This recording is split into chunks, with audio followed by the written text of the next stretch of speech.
ministre de la Santé, je dois vous dire que les orthophonistes se sont sans doute donné le mot, ou alors ils sont très remontés. On a beaucoup de questions, ce que va traduire Sophie, qui Ils sont nous même en appelle. train d'inonder mon mur Facebook, pour ne rien vous Ah cacher. bon, bah voilà aussi. Donc, Sophie de c'est l'Ardèche pas la meilleure façon. va vous poser la question en direct. Bonjour Sophie. Il y a beaucoup d'Ardéchois qui appellent aujourd'hui. Je crois qu'on est très remonté.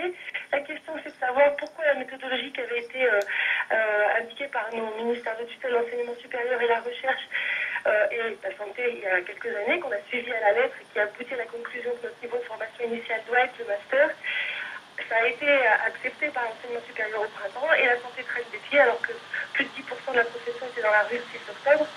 Ce qui n'est pas tout à fait dans notre culture habituelle. Alors, on s'excuse d'avoir pollué le nom Facebook de M. Bertrand. Ah, vous aussi, madame. Vous aussi. Voilà. Vous aussi. On tient une complice. Xavier Bertrand. Bon, deux choses. Il n'y a pas d'un côté le gentil ministère de l'enseignement supérieur de la recherche et le méchant ministère de la santé. La vérité est simple. Je peux tout dire. Il y a quelqu'un du ministère de la santé, qui n'était pas le ministre, qui lors d'une réunion leur a dit « Vous inquiétez pas, on va vous donner le master, et si ça ne se fait pas, c'est de la faute du ministère de la Santé. » Je dis tout. Ah, Cette personne n'avait aucune qualité, aucun titre pour le faire, mais elle a balancé cette info. Et depuis, non, ben, faut dire, hein, autrement ça sert à rien qu'on me pose la question et que je fasse semblant de dire « Ah bon, je vais regarder ». Le problème est simple, c'est qu'il y a les orthophonistes, il faut trouver des solutions. On leur a donné une date qui est le 4 novembre. Je pense même qu'on va mettre en circulation nos propositions avant le 4 novembre.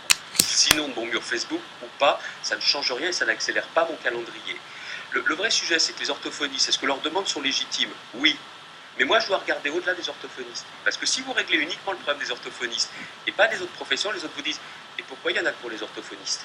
Voilà pourquoi dans la chaîne de santé, moi, je dois regarder tous les maillons de la chaîne. Donc, la réponse pour le 4, même avant le 4, je ne suis pas certain qu'ils seront encore mécontents, mais je dois avoir en permanence, moi, pensé aux autres professions que les orthophonistes, pour pas qu'on nous dise, vous savez, les professions de santé, elles s'auscultent et elles se comparent aussi beaucoup. Et moi, en tant que ministre de la Santé, je dois penser à tout le monde et on travaille main dans la main avec Laurent Wauquiez là-dessus. Donc je ne donnerai pas la réponse sur mon mur Facebook, je répondrai officiellement, mais j'ai bien conscience et je vais vous dire pourquoi. C'est pas d'être dans la rue ou pas qui change les choses.